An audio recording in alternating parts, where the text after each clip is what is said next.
दोस्तों, हमारी सीरीज चल रही है जिम कॉर्बेट की बुक द ओमनीबस और इसकी स्टोरी चल रही है द तल्ला देस मैनीटर। पिछली कहानियां प्लेलिस्ट में है। आगे की कहानी कंटिन्यू करते हैं। अब जिम कॉर्बेट बोलते हैं कि 25 साल आए और गए, और जब मैं अपने तल्ला देस मैनीटर की यादगार को शब्दों में संजो रहा हूं, और जब आप यादों के गलियारे में घूमते हैं, तो इस बात से फर्क नहीं पड़ता कि समय कितना बीत गया है। आपकी आंखों के सामने पूरा घटनाक्रम वैसे ही रहता है जैसे वो आपके सामने कल ही बीता हो। और जो 5 दिन मैंने गुजारे तल्ला देश में उस आदमखोर को मारने के लिए, वो मेरी यादों में एकदम ऐसे ही है जैसे वो सारा घटनाक्रम आज ही हुआ। अब जिस पहाड़ी ट्रैक पर जिम कॉर्बेट चल रहे थे, उसमें आगे एक ट्रैक और ज्वाइन हुआ जो करीब 6 फीट चौड़ा था। अब जो रोड ज्वाइन किया, एक तरफ से आ रहा था, दूसरी तरफ जा रहा था। अब जिम कॉर्बेट को यह समझ नहीं आ रहा था कि इनको किस तरफ जाना है। फिर जिम कॉर्बेट ने सोचा कि जो रास्ता पूर्व दिशा की तरफ जा रहा है, मुझे लगता है कि यही मुझे गांव तक पहुंचाएगा। शारदा नदी को देखते हुए उन्होंने यह अनुमान लगाया। तो उन्होंने सोचा, पहले इस रास्ते को ही ट्राई करता हूं। अब जिम कॉर्बेट बोलते हैं कि अगर कोई मुझसे मेरी चॉइस पूछे कि आप जंगल में कौन से महीने में या साल के किस वक्त वॉक करना पसंद करोगे, तो बिना सोचे समझे मैं अप्रैल का महीना चुन लूंगा। अप्रैल के महीने में पहाड़ों पर सुंदरता देखते ही बनती, क्योंकि जो डेसिडियस फॉरेस्ट होते हैं, यानी कि पर्णपाती वन, उनका पतझड़ बीत चुका होता है और उनमें नए पत्ते आ रहे होते हैं। कोई पत्ता ग्रीन कलर का होता है, कोई तांबे के कलर का होता है। रोडोडेंड्रॉन, जिन्हें कि फॉरेस्ट फायर भी बोला जाता है, उनकी सुंदरता भी देखते ही बनती है। जितने पक्षी ठंड की वजह से पहाड़ों के नीचे चले गए थे, इस टाइम पर वो भी वापस आ जाते हैं। बिना किसी सुरक्षा के आराम से जंगल में चलते जाओ, जैसे कि वहां पर कोई खतरा है ही नहीं। जहां से भी जो आवाज आ रही हो, सुनो, उसका आनंद लो। लेकिन अगर उस इलाके में आदमखोर बाघ हो, तो वो बिना किसी सुरक्षा वाली बात नहीं रहती। यहां पर बात हो जाती है चिंता वाली।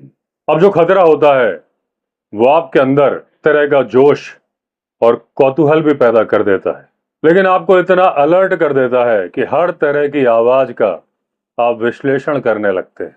हालांकि जो खतरा है, जैसे कि आप समझ चुके हैं, आप उसको फेस करने के लिए तैयार भी हैं, लेकिन इसके बावजूद ऐसा नहीं है कि जो जंगल की सुंदरता है, आप उसे निहारते नहीं हैं, उसका आनंद नहीं लेते। अब एक पेड़ की सुंदरता इसलिए कम नहीं हो जाती कि उस पेड़ के नीचे जो चट्टान है, उसके पीछे एक आदमखोर बाघ छिपा हो सकता है।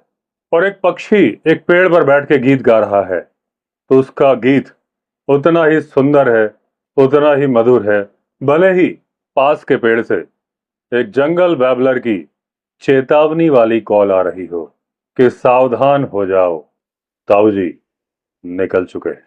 अब कुछ लोग हैं जो बिल्कुल नहीं डरते हैं, लेकिन मैं उनमें से नहीं हूं। मुझे अपने अफ्रीका के दिन भी याद हैं। पूरा जीवन जंगल में गुजारने के बावजूद मैं टाइगर के दांतों से, टाइगर के नाखूनों से आज भी उतना डरता हूं जितना कि शुरुआती दिनों में डरता था। हाँ, ये बात अलग है कि शुरुआती दिनों में जो डर था, तब मेरे पास अनुभव नहीं था। आज मेरे पास इतने सालों का जंगल का अनुभव है। पहले जब मैं डरा हुआ होता था, तो जंगल की हर आवाज पर अटेंशन देता था, हर आवाज से डरता था।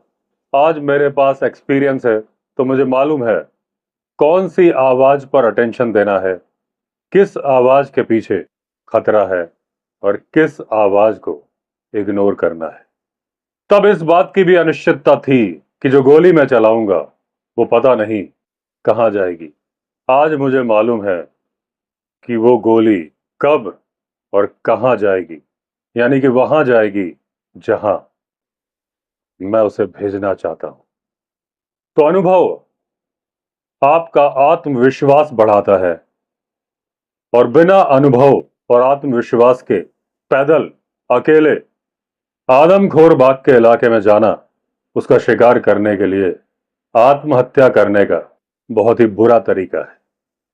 अब जिस फॉरेस्ट रोड पर अप्रैल के महीने में मैं वॉक कर रहा था, वो उस इलाके से जाती थी जहां पर आदमखोर बाग रेगुलर वारदात कर रहा था, और उसका आना जाना था इस राह पर।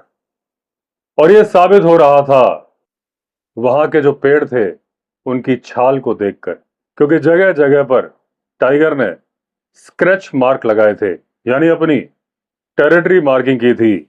ऐलान किया था कि यह इलाका मेरा है और यहां कायदे में रहोगे तो फायदे में रहोगे। लेकिन ये जितने भी स्क्रैच मार्क्स थे, इनमें कोई भी फ्रेश नहीं था। पेड़ पर भले ही टाइगर के पैरों के निशान हो, लेकिन वहां पर लेपर्ड के पैरों के भी निशान थे, डियर के भी पैरों के निशान थे, जंगली सुअर के पैरों के निशान भी। बर्ड्स की तो वैरायटी थी, जहां देखो तहां भांति भांति की चिड़िया वहां पर थी। और जितनी सुंदर बर्ड थी, उतने ही सुंदर थे फूल। और उनमें एक फूल मुझे बड़ा सुंदर लगा, जो कि था व्हाइट बटरफ्लाई ऑर्किड। अब ये फूल कुछ इस तरह से लटक जाते हैं कि अपने पेड़ की डालियों को, तने को ही छिपा लेते हैं। और एक बार एक भालू का घोंसला मैंने देखा था इस ऑर्किड पर ही। एक बहुत बड़ा बांझ का पेड़ उखड़ चुका था, शायद उसे तूफान ने उखाड़ा था। लेकिन जहां से ये पेड़ उखड़ा था, वहां से नई ब्रांचेस निकल रही थीं। कुछ कुछ उतनी ही मोटी थी जितनी मोटी होती हैं इंसान की भुजाएं। अब जहां पर ब्रांच टूटी थी वहां पर काई लग चुकी थी, और उस जगह पर मॉस बटरफ्लाई ऑर्किड ने अपनी जड़ें जमा ली थी। तो यहां पर वो जगह थी जहां पर उसकी डालियों को मोड़ के एक भालू ने अपना घोंसला बना लिया था। अब भालू अपना घोंसला बनाने के लिए कुछ उस तरह का पेड़ चुनता है कि जिसकी डालें मुड़ जाएं बिना टूटे।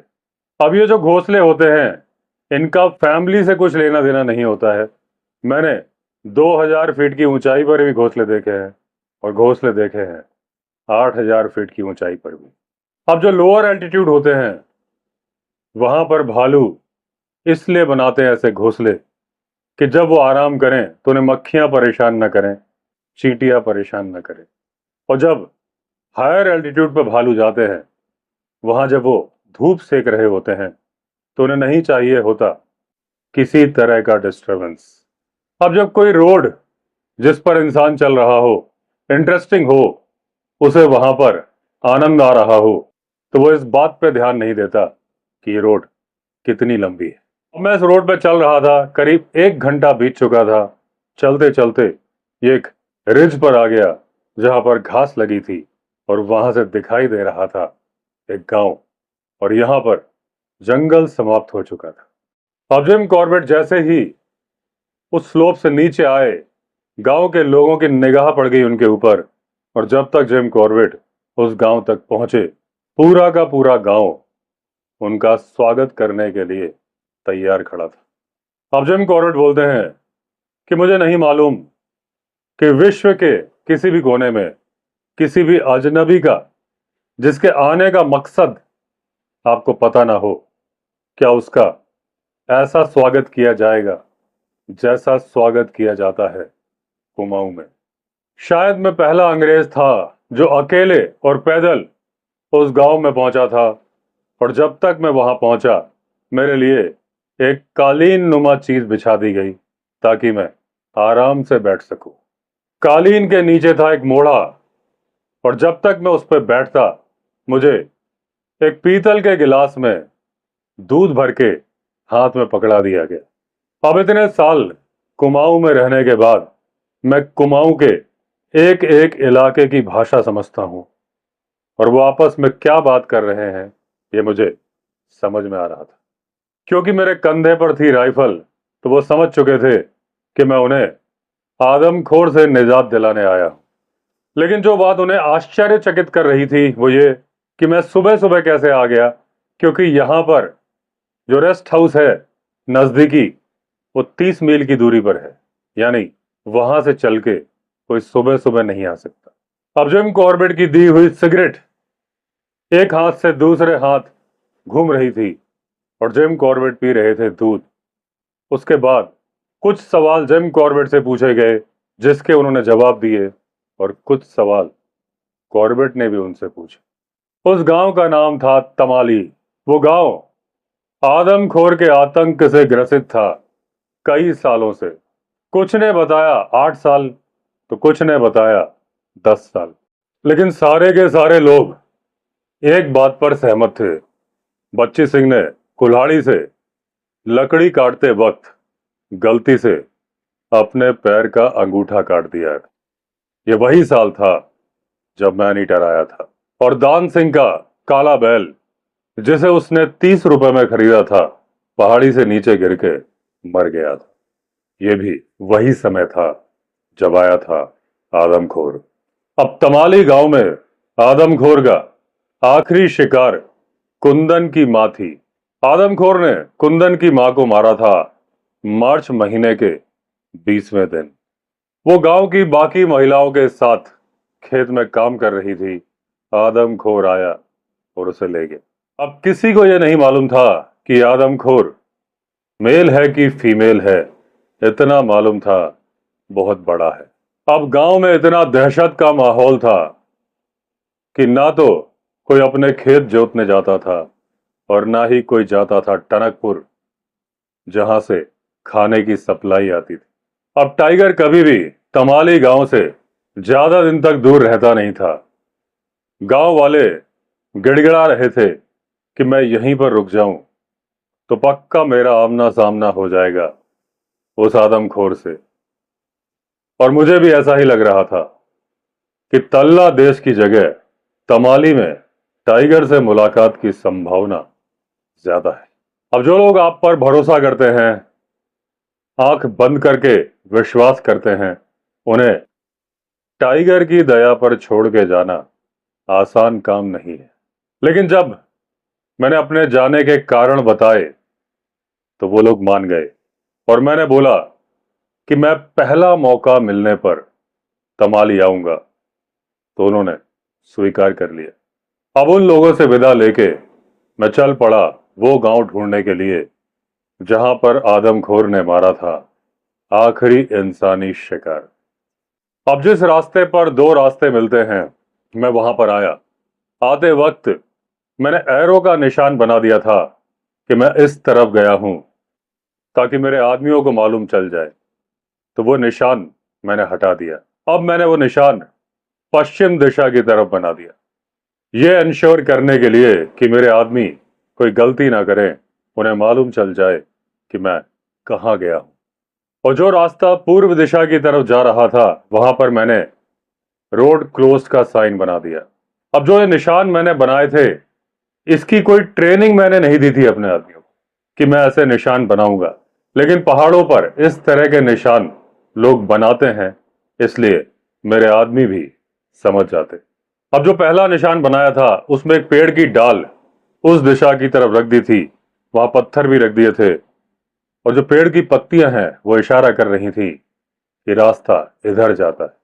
और जो दूसरा निशान था, दो ब्रांचेस एक के ऊपर एक रख दी थी, एक्स का निशान बना के, यानी कि रोड क्लोज्ड। अब जो पश्चिम दिशा की तरफ रास्ता जा रहा था, करीब करीब समतल था। बड़े बड़े बांझ के पेड़ जिन्हें की घेरा हुआ था फर्न की झाड़ियों ने घुटने की ऊंचाई तक। और जहां पर भी घने पेड़ों के बीच से देखने की जगह थी, नजारा आ रहा था बर्फ से लदे हुए पहाड़ों का। अब पश्चिम दिशा की तरफ करीब 4 मील चलने के बाद वो रास्ता उत्तर दिशा की तरफ मुड़ गया। अब जब वैली से रास्ता बाहर आया तो वहां पर एक बहुत ही सुंदर स्ट्रीम बह रही थी, जिसका की उद्गम भी इस बांझ के घने जंगलों से हुआ था।